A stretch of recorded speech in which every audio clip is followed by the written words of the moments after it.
Hello.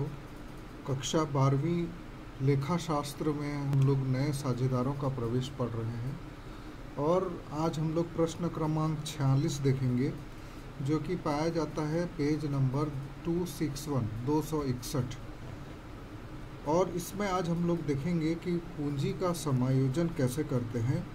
अर्थात हमको जो नया साझेदार है वो कितनी पूंजी लेकर आ रहा है ये नहीं मालूम रहता है, तो उसको हमको निकालना पड़ता है और ये काम आखिरी में किया जाता है। सबसे पहले हम लोग पुनर्मूल्यांकन खाता बनाएंगे, उसके बाद पूंजी खाता बनाएंगे और उसके बाद हमको पता चलेगा कि जो नया साझेदार है वो कितनी राशि पूंजी में लेकर आएगा। इसी को पूंजी का समायोजन कहते हैं। तो देखते हैं हम लोग प्रश्न क्रमांक 46। अरविंद और अविनाश एक फर्म में साझेदार हैं। वे 2:1 में लाभ हानि विभाजन करते हैं। 31 मार्च 2008 को उनका चिट्ठा अग्र है।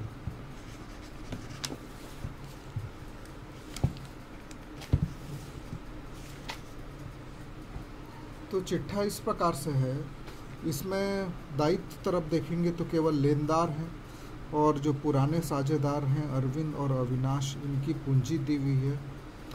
संपत्ति तरफ देखेंगे तो रोकड़ है, देनदार हैं, स्कंध है और यंत्र है।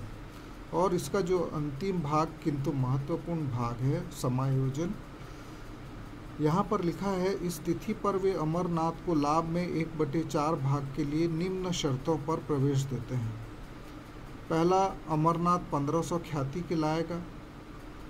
संदिग्ध ऋण 300 रुपये कर देंगे, अर्थात यहाँ जो 1200 है उसको हम लोग 300 तक ले आएंगे, अर्थात 900 रुपये का हमको फ़ायदा होगा, जो पुनर्मूल्यांकन खाता के समाकलन में जाएगा। स्कंद 6000 पर कर देंगे पुनर्मूल्यांकन, अभी 4500 है, अभी कर देंगे 6000, अर्थात 1500 का फ़ायदा होगा। यंत्र का मूल्य घटा दिया जाएगा, 1700 तक घटा दिया जाएगा, 2000 था 1700 करेंगे, अर्थात 300 रुपये का नुकसान है, पुनर्मूल्यांकन खाता के डेबिट में जाएगा। अमरनाथ अपने हिस्से के लिए आवश्यक पूंजी लाएगा। उपरोक्त जानकारी से तैयार करना है पुनर्मूल्यांकन खाता, पूंजी खाता और नई फर्म का चिट्ठा। तो इसको हम लोग देखते हैं। अब सबसे पहले हम लोग समायोजन को ध्यान में रखकर पुनर्मूल्यांकन खाता बनाएंगे।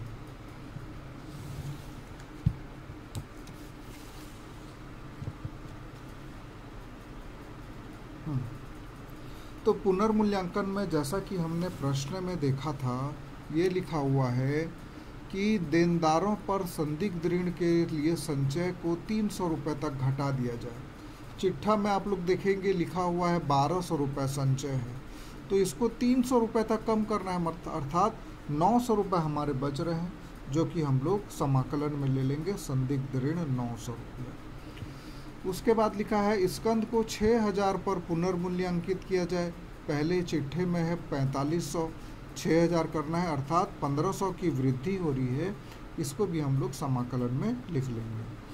और यंत्र का दाम जो है वो 1700 कर दिया जाए, जबकि चिट्ठा में 2000 है, अर्थात 300 रुपया कम हो रहा है, जो कि हमारा नुकसान है, ये विकलन पक्ष में ले लेंगे। अब समाकलन पक्ष का योग चूँकि ज़्यादा है, उसको पहले टोटल करेंगे तो 2400 आएगा और विकलन में केवल 300 है, तो 2400 में 300 घटाएंगे तो ये आएगा हमारा 2100 रुपया। और 2100 रुपया का जो पुनर्मूल्यांकन खाता में लाभ हुआ है, उसको जो हमारे साझेदार हैं, पुराने साझेदार अरविंद और अविनाश, इनको 2:1 में हम लोग बांट देंगे। और ये अनुपात में बांटना तो आप लोग बहुत बार सीख चुके हैं, तो आप लोग बांट लीजिएगा उसको। अब आते हैं हम लोग पूंजी खाता में। तो जहाँ शेष लाया गया सबसे पहले आता है, चिट्ठे में दिया हुआ है कि अरविंद की पूंजी है 6000 और अविनाश की पूंजी है 3000। इसके बाद एक कॉलम हम लोग छोड़ देंगे कि नया साझेदार जो अमरनाथ है वो कितनी पूंजी लेके आएगा, ये हमको नहीं मालूम है, अभी निकालेंगे हम लोग, तो इसको छोड़ दिए रहते हैं ये कॉलम को। अब ये 4200 रुपये निकालने के बाद आया है, तो इसको अभी छोड़ देना है।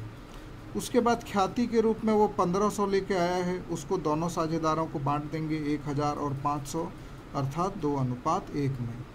और यहाँ पर आ जाएगा पुनर्मूल्यांकन खाते का लाभ 1400 और 700।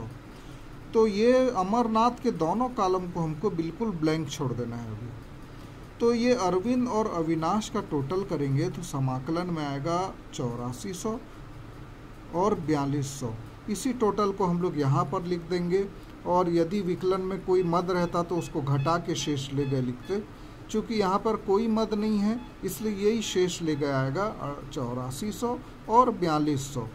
तो अब हम लोग इसके बाद निकालेंगे कि जो नए साझेदार द्वारा लाई जाने वाली पूंजी है उसको कैसे गणना करेंगे। देखिए, माना कि कुल भाग 1 है और इसमें से 1/4 हम नए साझेदार को दे रहे हैं। तो नए साझेदार को देने के बाद जो शेष बचता है पुराने साझेदारों के लिए वो है 3/4। और 3/4 भाग की कुल पूंजी कितना है, यहाँ पर हम लोग निकाले हैं 8400 और 4200। ये दोनों को जोड़ देंगे तो आएगा 12600। अर्थात 3/4 भाग की कुल पूंजी है 12600।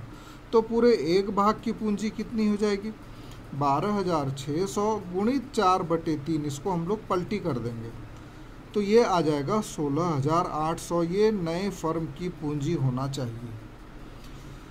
तो ये होना चाहिए नई फर्म की पूंजी, और पुराने साझेदारों के पास है 12600। तो जो नया पूंजी, जो शेष पूंजी जो नया साझेदार लेकर आएगा 16800 में 12600 घटा देंगे तो वो आएगा 4200। तो ये लेकर आएगा, इसको हम लोग यहाँ पर लिख देंगे पूंजी खाता में, रोकड़ खाता करके 4200, और इधर शेष ले गए में भी 4200। तो इस प्रकार से ये प्रश्न जो है ये यहाँ तक बनेगा। अब इसके बाद आते हैं हम लोग चिट्ठा में, और चिट्ठा में हमको सारे समायोजन को भी ध्यान में रखना पड़ता है। तो सबसे पहले देखते हैं संपत्ति तरफ। रोकड़ पहले से हमारे पास चिट्ठे में लिखा हुआ है, रोकड़ है 1900 रुपया। नया साझेदार अमरनाथ जो आया वो 1500 रुपया ख्याति का लेके आया, और 4200 रुपया पूंजी के रूप में लेकर आएगा, जिसको अभी हम लोगों ने निकाला था। तो ये तीनों को जोड़ देंगे तो ये आएगा रोकड़ हमारे पास 7600। प्रश्न में फिर चिट्ठे में दिया हुआ है देनदार हैं 3000, और संचय को पहले तो दिया हुआ था 1200, लेकिन समायोजन में लिखा था कि उसको 300 तक करना है। तो हम लोग इसको 300 ही बनाएंगे और माइनस करेंगे तो ये आएगा 2700। स्कंद का दाम बढ़ गया है 1500 से 6000 रुपया, और मशीनरी का दाम 300 रुपया कम हुआ है। ये सब समायोजन में लिखा हुआ है। तो ये हो जाएगा 1700, और इसका टोटल लगा लेंगे आएगा 18000 रुपया। दायित्व पक्ष में कोई ज़्यादा दिक्कत नहीं है, सिर्फ लेनदार लिखा हुआ है 1200, इसमें कोई परिवर्तन नहीं है तो उतना ही रहेगा वो। उसके बाद तीनों की पूंजी, जो नई पूंजी है पुराने साझेदारों की, अरविंद की 8400 और अविनाश की है 4200, और अमरनाथ का हम लोगों ने निकाला था उसका भी 4200। तो ये तीनों को जोड़ देंगे तो कुल पूंजी हो जाएगा 16800 रुपया। अब इसको हम लोग जोड़ देंगे तो आता है 18000। तो इस प्रकार यदि दोनों पक्ष का योग सही आ रहा है तो हम मान के चलते हैं कि हमारा प्रश्न सही बना है।